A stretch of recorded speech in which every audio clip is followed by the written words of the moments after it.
Welcome to the Why on Earth Community Podcast. I'm your host, Aaron William Perry, and today we're visiting with the president of Dr. Bronner's, Mike Bronner. Hey, Mike. Hey, how's it going? Great. How you doing today? Oh, really well. Happy to be here in sunny Southern California. Yeah, excellent. And I'm especially excited about our conversation today because we're going to be talking about chocolate. Yes, it's a new thing for me to start talking about chocolate. Usually I talk about soap, so it's going to Yeah, be fun. yeah, that's great. That's great. Michael Bronner is president of Dr. Bronner's, the top selling natural brand of soaps in North America and producer of other organic body care and food products. He is a grandson of company founder Emmanuel Bronner and a fifth generation soap maker. Michael was promoted from vice president to president in 2015. His first directive under his new title was to promote his brother David to CEO, defining the initials with an unconventional twist, Cosmic Engagement Officer. After graduating from Brown University with a degree in English, Michael traveled the world extensively, studying in Ethiopia and teaching English language in Japan for 3 years. A philanthropist, activist, and active community leader, Michael is an advocate for many social and environmental justice causes advanced by the company, including fair trade, organic standards, animal advocacy, and ocean conservation. He currently sits on the San Diego District Export Council, where he counsels businesses on export processes, commerce education, and advises per his expertise in international trade. He was born in Los Angeles, California in 1975 and lives in Carlsbad, California with his wife Erin and their children Eli and Alora. So, speaking of children, Mike, to kick things off here, for folks who haven't yet seen this, I thought I'd show and mention that this is the Dr. Bronner's liquid soap, and probably have to confess that my mother, once or twice in my childhood, had good reason to wash my mouth out with soap. And when I keyed her in on the fact that the liquid might be more effective than the solid version, we got a chuckle. But today we're not talking about soap, something we might regret sticking in our mouths, but we are talking about chocolate Mm, and these beautiful, beautiful, absolutely delicious new Dr. Bronner's chocolate bars, magic bars. And so, Mike, with that, if you wouldn't mind just kicking it right off and telling us all about why chocolate and what's special about your guys' chocolate. sure. Well, what's special about our chocolate? First of all, it's absolutely delicious, right? You mentioned I have two kids. They're gosh, almost 9 and almost 6, and we're talking about a rich dark chocolate that contains the finest ingredients from all over the world. We get our cocoa from Ghana and the Ivory Coast, and our coconut sugar from Indonesia, and vanilla from Madagascar. But despite not having any sugar, but coconut sugar, not having any cane sugar, and being dark, my kids devour it, right? Like, this is super indulgent chocolate. It comes in 6 varieties. I think our rising to the top are 3 praline bars. We have a coconut praline, we have a salted almond butter, hazelnut butter, but then of course we have the whole almonds, whole hazelnut, and one of my favorites, which is our salted dark chocolate. I'm a salted dark guy. And it's been a blast, really, just getting this out into people's hands, getting people to get over their disbelief that a soap company is making amazing award-winning chocolate. And yeah, just kind of spreading that joy. I mean, there's, really, when it comes down to it, I mean, chocolate's like love in a bite. Oh, I love it. I got to write that down because that is perfect.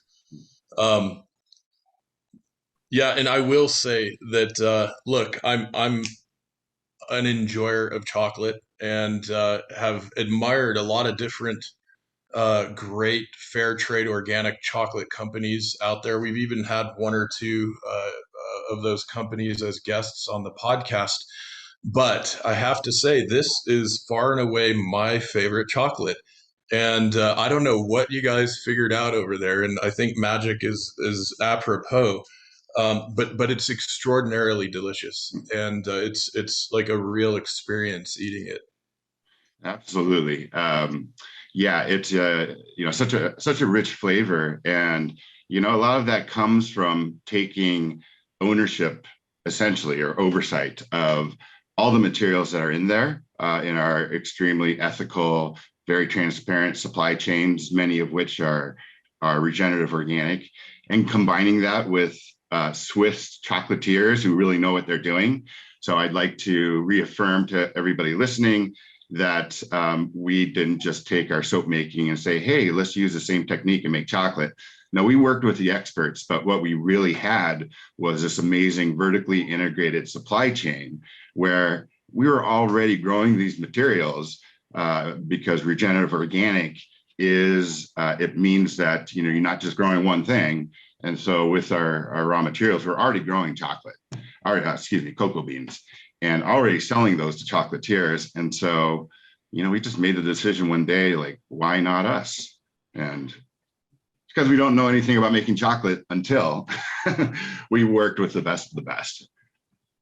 Well, I have to take the opportunity. It's not too often I get to enjoy eating something while doing an interview. I'm going to open up the yellow one, salted almond butter here, and have a bite, Mike, while we're chatting, and enjoy this love in a bite. Um, and I thought I would ask you to kind of walk us through, you know, why, for me as a consumer, should I even care about where the different ingredients are being sourced and how it's affecting people around the world? And you put together this wonderful op-ed in foodtank.com called "This World Chocolate Day, Let's Rethink Big Cocoa," in which you describe a bit of the history as well as some of the current practices with bigger mainstream companies that frankly are not practices I think we should be feeling good about. And could you kind of take us back to the 1500s and kind of walk us through how we got to where we are today? Right. Well, in the 1500s, I believe it was in July 12th. I should remember World Chocolate Day. They chocolate was essentially first brought into the mainstream. It was called Theobroma, food of the gods in Greek, and it was derived from cocoa was derived from the Mayan word for cocoa, or cacao from cocoa. And it was considered to have these properties that literally cause feelings of love to emote when you ate it. Right? It was very much a promise of an expression of love that came out when you ate it. And over the years, as chocolate made its way into the New World, into Europe, it was kind of separated from its origins, and the cocoa that was consumed in Europe was, extremely delicious and was synonymous with Valentine's Day and, all kinds of holidays and gift giving. But the makers of the cocoa beans were just like not even thought of, and we're living in extreme poverty, and we're using slave labor, and there was this complete disconnect between the enjoyment of the finished product and the the tedium and the exploitation of the original materials. And so we want to we say this, Dr. Bronner, we want to fulfill chocolate's promise as an expression of love, right? And elevate it into the pure indulgence it is meant to be. And in order to do so, you have to make sure that every single stakeholder at every step of the way, not just after the chocolate, gets to Europe or gets to America, and as that cocoa is then made into bars, but the stakeholders at the very beginning, are being treated well, are being elevated by the sales and consumption of the end product. I mean, one just incredible statistic that struck me was the fact that only less than 10% of cocoa farmers actually have ever eaten a bar of chocolate. Oh, wow. And so it's like, they're harvesting, this commodity for Western consumption, and they never get to enjoy the outputs. Not to mention that, oftentimes they are, left in poverty conditions and can't make ends meet. And you guys, obviously, across all of your products, are deeply engaged in a number of communities in multiple countries. And I want to, just point out and remind our audience that a while back we had the opportunity to interview your colleague, Garo Lezon, with his amazing book chronicling the Dr. Bronner's story called Honor Thy Label. And the subtitle is Dr. Bronner's Unconventional Journey to a Clean, Green, and Ethical Supply Chain. And in here, he shares stories about the years and the deep relationship building you guys have invested in these communities all over. And I thought it would be good for our audience if you could describe a bit, what you guys are doing and how that contrasts with how chocolate is generally done with sort of the anonymous markets and clearinghouses and that kind of stuff. Yeah. I'm sorry, you cut out there just for a second. Can you repeat that last part? Uh-oh, shoot. Yeah.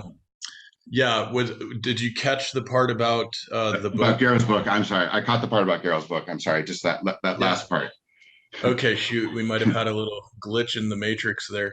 Yeah, I was hoping you could describe a bit what you guys are doing with the farming communities you're working with, and how that contrasts with the mainstream practices with the anonymous markets and clearinghouses and that sort of thing.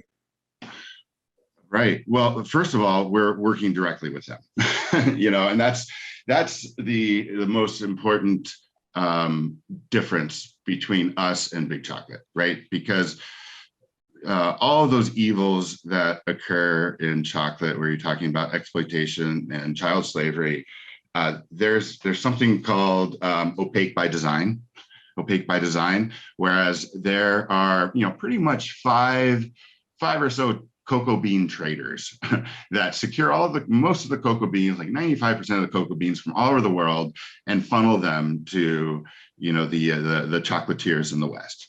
And, what you'll hear from like the Nestle's and the Cargills is that, of what we know and what we can track, like we're doing actually a really good job. I mean, whether they're not doing much, but at least there's no child labor or child slavery. And so, our call out to them, first of all, is just like, no, that's not an excuse not knowing. You need to go that extra mile. You're one of the biggest corporations in the world. You could know exactly who you're buying all these beans from, but they choose not to, because if the more the more you realize that yes, you are responsible for exploitation, and it does cost more money, right? And they're just responsible to their shareholders, not their stakeholders, right? And the stakeholders being all those people all along the supply chain. So the first thing we do is we build relationships with local farmers. We build local mills, right? So in Ghana, our project that we are using for cocoa is actually our palm mill, right? We have a regenerative organic palm facility there called Surrender Palm, and it is entirely meant to show that palm can be generated in a regenerative way, that you can actually grow palm and add trees and increase livelihoods instead of taking away trees and just growing that crop, right? So just, I guess, first and foremost, when it comes to, cocoa, it is actually one of the crops that we intercrop with dynamic agroforestry amidst the palm trees, so that we can have better soil fertility, and we can have all these symbiotic relationships, but also so that we are farming in nature's image, and in doing so, reducing carbon emissions and actually sequestering them into the environment. And then, very importantly, increasing the value that these palm farms have for the farmers, right? So that they are actually getting more money for all of the materials that are on their that is on their land. And so, you asked, like, how what are we doing differently? Well, for those farmers, we actually pay a floor price, right? Or sorry, we don't pay a floor price. There is a floor price that is determined by the market, right? No, I'm sorry, that's the market price determined by the market. And then we will always pay 10% over that for organic, another 10% over that for fair trade, and another 10% goes into a community fund that then goes to benefit the whole community. And, we're training these farmers to, not use pesticides. We're actually training people who train them, because it's always better if you have the right messenger. But we're developing expertise on the ground that can actually have these farmers build more value. And, in strengthening their communities, we're building schools for them. We're building all kinds of development projects so that, their children have opportunities, to go to school, better schools. They have the ability to get paid more, so that they're not there's not the pressure to bring in this outside labor. And we're giving them the value added markets for all these extra crops they're growing, not just palm, not just cocoa, but other things like cassava, turmeric, and ginger. That's absolutely amazing. One little point I might add to about this idea of responsibility, right? And quote unquote, not knowing is not an excuse. And, not only do corporations have responsibility, but as I wrote about in my book, Why on Earth, in the chapter called Demand, as individual consumers, we have responsibility too. And I've been thinking about this the last couple days, preparing for our discussion, Mike. Obviously, Dr. Bronner's chocolate, when I see it at the store, may not be the cheapest bar on the shelf. I personally tend to opt for quality over quantity when I'm buying treats like this. So I'm comfortable paying the premium. But I think it's probably important that more of us become aware as consumers, as folks sending the signals into the marketplace, that when we're, saving a buck or whatever on a bar of chocolate, we are literally funding the child labor, slavery, use of pesticides, destruction of ecosystems around the planet. And I think it's really important that we connect those dots for us as individuals. Absolutely. Yeah. It's just like, healthcare at home, right? When corporations don't pay healthcare, right? That's those expenses are foisted onto society and come out of like taxes, right? And come out of, other revenue generators. And in these countries around the world that you are not paying a fair wage to for the farmers, they are suffering. They are suffering because the corporation, even though they're able to charge a really high price a really low price for their chocolate, they're doing so at the expense of, farmers at the very beginning of the supply chain getting pennies and living in extreme poverty.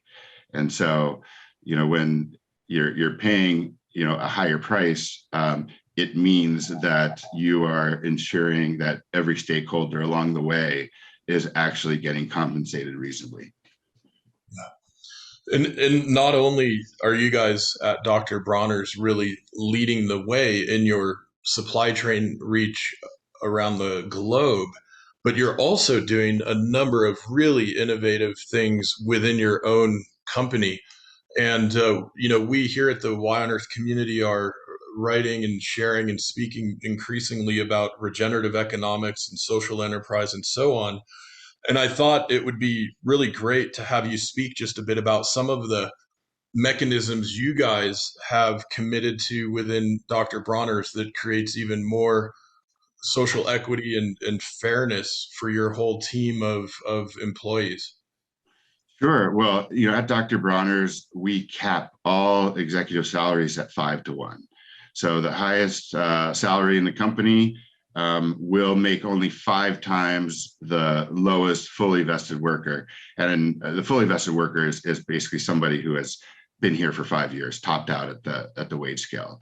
So the lowest paid worker here that has been here 5 years makes over $60,000 a year.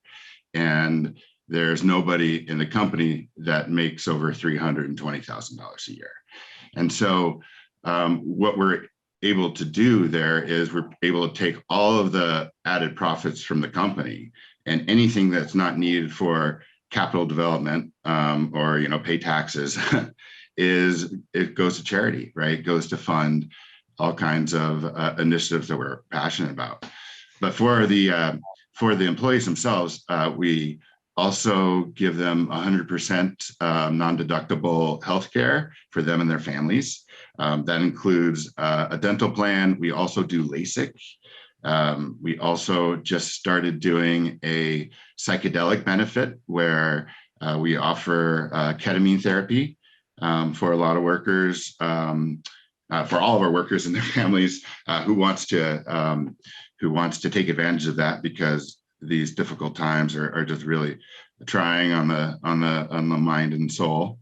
And we, also give free vegan lunches for our employees. We cover the childcare costs up to $7,500 per family through a really great program that even can work with, small scale nannies, just individual nannies and such, which has really been helpful during COVID.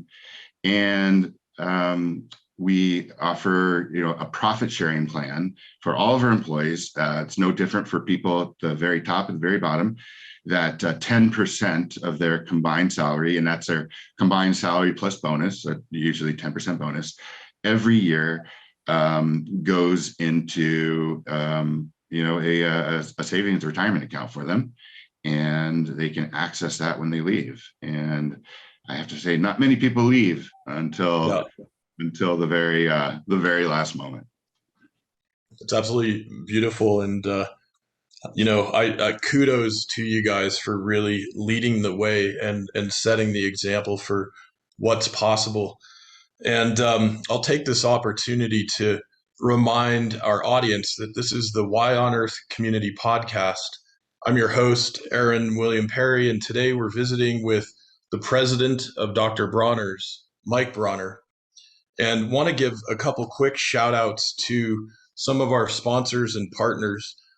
This includes Waylay Waters, the regenerative and biodynamically grown hemp-infused aromatherapy soaking salts that is a social enterprise launched by the Y on Earth community, and Purium, offering all manner of organic foods and supplements, many from their own organic farms. And you can find links and use the code Y on Earth to get discounts with both Waylay Waters and Purium. Links in the show notes. And got to also give a quick shout out to a little labor of love, a novel called Veriditas that I just finished writing, and that is coming out imminently. Since we don't know exactly when we're going to publish this episode, Mike, the book may or may not be published within a few days, I'm sure. And this is a story that is also all about what's possible right now in the world.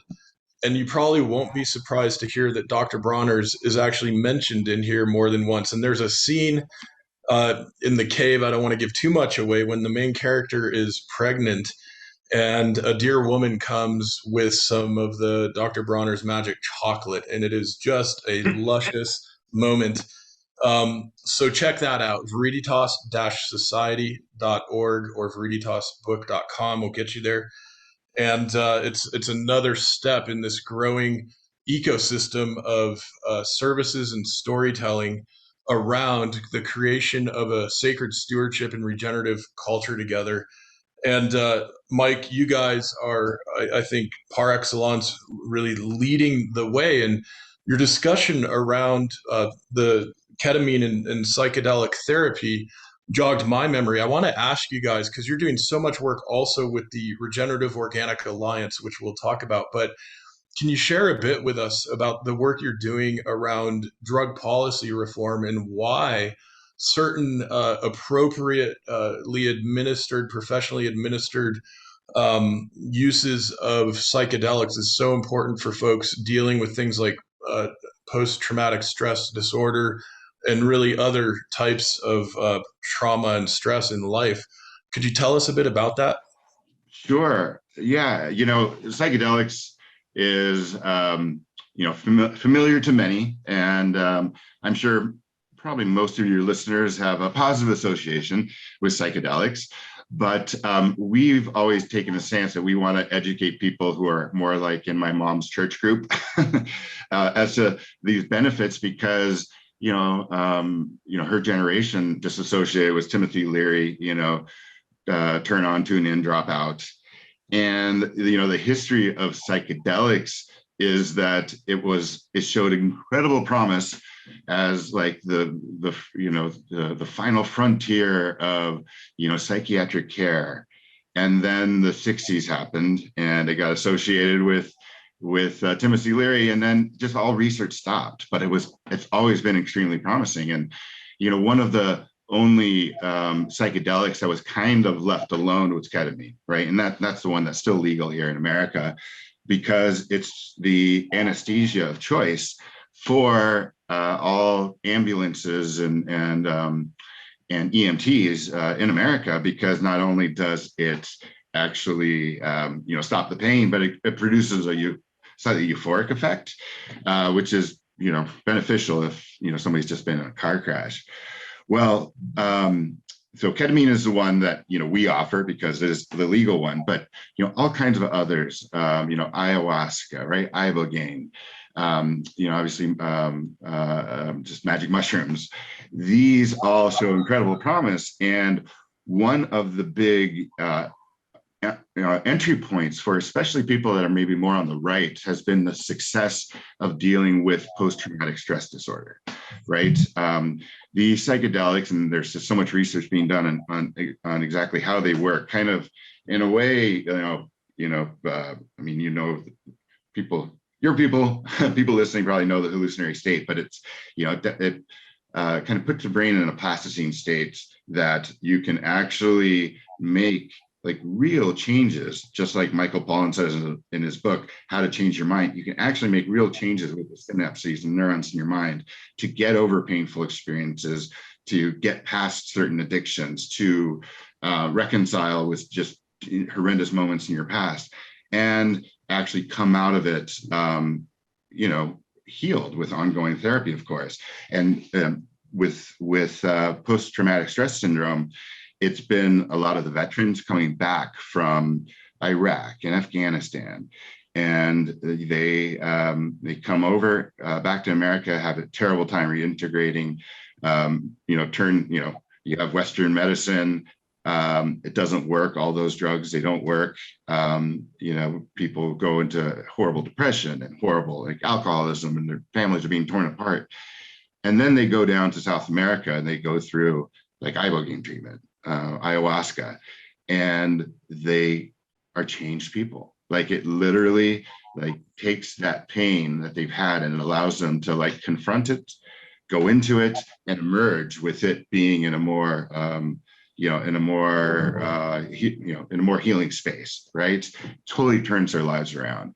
And so kind of it's just been this consortium of people on the left. Perhaps you could put Dr. Bronner's on the left, and organizations like MAPS, which are out there to actually make MDMA get FDA approval as a prescription drug. And people on the right, like Rick Perry, ex-governor of Texas, who's ran for the Republican nomination. He's a big supporter of these psychedelics too, because he's seen what it's done for his son. And so, yeah, we're trying to bring this information to people. We're trying to bring awareness to people, and we're trying to bring, in this small way right now, those benefits to Dr. Bronner's in place. That's really tremendous. It's amazing the way you guys are, again, leading in that space. And it's so important that we become more educated around this thing. And look, we at the Wine Earth community, we have a very diverse audience. And so sure, some of our audience might be familiar and even have some personal experience, but I think there's probably a good number who aren't as familiar. And you mentioned Michael Pollan's book, Changing Your Mind. And that's the title, right? Am I getting that how right? to change your mind? How to change your mind, and then it's really like a physiological change too. yeah. And I've read parts of that. There's another book I read the whole thing by Jeremy Narby called Cosmic Serpent, about ayahuasca, about his experience as an anthropologist down in the Amazon basin with some of the indigenous people there. And it's an extraordinary, eye-opening, heart-opening discussion around, the relationship with these sacred plants and entheogens and fungi. And, this term viriditas that we named the novel for is a word. It means the green healing energy of the divine that flows through plants, and was created. That word was coined by Hildegard von Bingen, the German mystic, about 900 years ago. And so I think there's an entire cosmos, an entire world of experience that many of us, yes, have experienced and had some healing from. But, it seems a good number of us here, especially in the United States, maybe haven't given it a chance. And perhaps reading one or a couple of these books would be a helpful way to kind of get familiar. Agreed. So can you tell us also about the innovative work you guys are doing around the Regenerative Organic Alliance and the Regenerative Organic Certification? I think it's a really important piece for folks to understand in terms of the stewardship of land and water and people and so on. Sure, absolutely. So regenerative organic is the combination of, a strong social standard. So you can say, fair trade, a strong animal welfare standard, and a super strong, organic standard. But it goes beyond organic. And I know that's controversial when you say beyond organic, but it's not enough to just not put carbon back, into the air. There's a lot of legacy carbon already in the air, and so it really encourages and certifies like low-till tilling, mulching, cover cropping, ways of farming that don't just put pesticides in the ground, but are also like really bringing the carbon back into the earth. And this is extremely important because we hear all the time about how, coal mines and cars and factories are belching out all this carbon into the environment. Close behind is agriculture, right? It's, a phenomenal source of carbon going in the atmosphere. And so, we're trying to create a way for, farmers to kind of farm in nature's image, and then consumers to support that in the marketplace to create that circle that can really turn agriculture into a force for climate change mitigation rather than accelerating the problem. Awesome. Yeah, no, that's so great to hear about. And Elizabeth Whitlow, the executive director of the Regenerative Organic Alliance, has been on our podcast. We did a great episode with her a little while back. And It's such a beautiful thing you guys are doing, and really inviting more and more other companies and consumers into the fold with you there. Um, so before we kind of wrap up here, Mike, and of course, if there's anything else you'd like to add, please do. But I gotta ask, in this process of collaborating with these Swiss chocolatiers, I imagine there was a lot of uh, tasting and trial and error, maybe error, I don't know, delicious error. And so, like, what was that process like, formulating the chocolates? Were your kids involved? Like, how did that Oh feel and take gosh, oh, through? my kids would have loved to be involved in that. Actually, it was we'd have like 8 hour days, right? And for the first hour, it's just like, oh my gosh, I'm getting paid for this. And by the eighth hour, you're like, oh, I can't eat chocolate again for another 3 months. But you learn so much, right? I mean, it's first of it, we got complete instruction in like understanding how we taste, right? And so like we understood what our tolerances were for bitter, for sweet, for sour. And then we tried, all kinds of chocolate from, 100% cacao, right? We're talking no sugar in that chocolate to, 90%, 70%. We didn't do any, dairy chocolate, of course. We were always going to be vegan. But, one of the key discoveries for us was when we found that we can make a chocolate without cane sugar that was fair trade, that was organic, that hit all the boxes, right? And tasted phenomenal.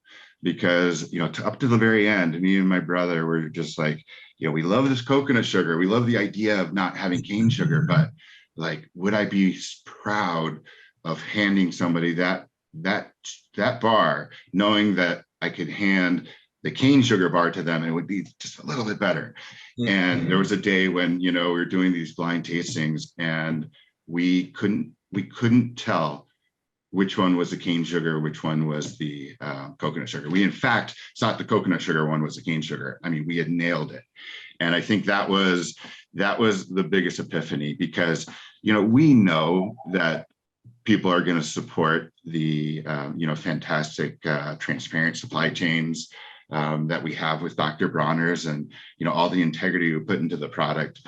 But it was made clear to us by a chocolate expert we were working with that 75, 80%, maybe 85% of the buying experience is going to be that indulgence, right? And so to be able to hit it all, I mean, we were pretty hyped up on sugar, but I think we did a dance. Well, I will say, as a testimonial for one, this is hands down the best chocolate I can find on the shelf at the markets around here, and I absolutely love it. Um, well done, well done. Yeah, Well, what a thank you. treat. Yeah, there's so many people who were more so involved. I mean, more involved. I mean, we have an amazing team of people from our vice president of special ops, Garo Lazone, who you mentioned his book. He's the one that has been essentially building this vertically integrated supply chain around the world that is fair trade and organic, and has brought in so much development to all these people, that brought in dynamic agroforestry, which brought in the cocoa, that is fueling all this amazing chocolate. And then just everybody along the way who has really stepped up in order to make this amazing project possible. It's great to be part of the team. Beautiful, absolutely beautiful, Mike. Well, listen, we're gonna wrap up our podcast interview here, but you and I are gonna have a few minutes of additional conversation for our behind the scenes piece for our ambassador network, about some really exciting news coming up. You guys, I guess, are rolling out some new products ahead of the holidays. But before we switch over to that, Mike, I want to just thank you for joining us here at the Y on Earth Community Podcast. And If there's anything else you'd like to mention before we sign off, please do. Yeah, just I hope you support our chocolate just like you support our soaps. They go so well together. Just take a really nice bath in the peppermint and a nice bar of our salted almond butter chocolate. And we can't supply you the candle, but you'll have an amazing experience. And it's just like the best meditation you've ever had. Beautiful. Thanks, Mike. Talk to you later. All right. Thank you. It was great to be here. The Why on Earth Community Stewardship and Sustainability podcast series is hosted by Aaron William Perry, author, thought leader, and executive consultant. The podcast and video recordings are made possible by the generous support of people like you. To sign up as a daily, weekly, or monthly supporter, please visit whyonearth.org/support. Support packages start at just $1 per month. The podcast series is also sponsored by several corporate and organization sponsors. You can get discounts on their products and services using the code WHYONEARTH, all one word with a Y. These sponsors are listed on the whyonearth.org/support page. If you found this particular podcast episode especially insightful, informative, or inspiring, please pass it on and share it with a friend whom you think will also enjoy it. Thank you for tuning in. Thank you for your support. And thank you for being a part of the Why on Earth community.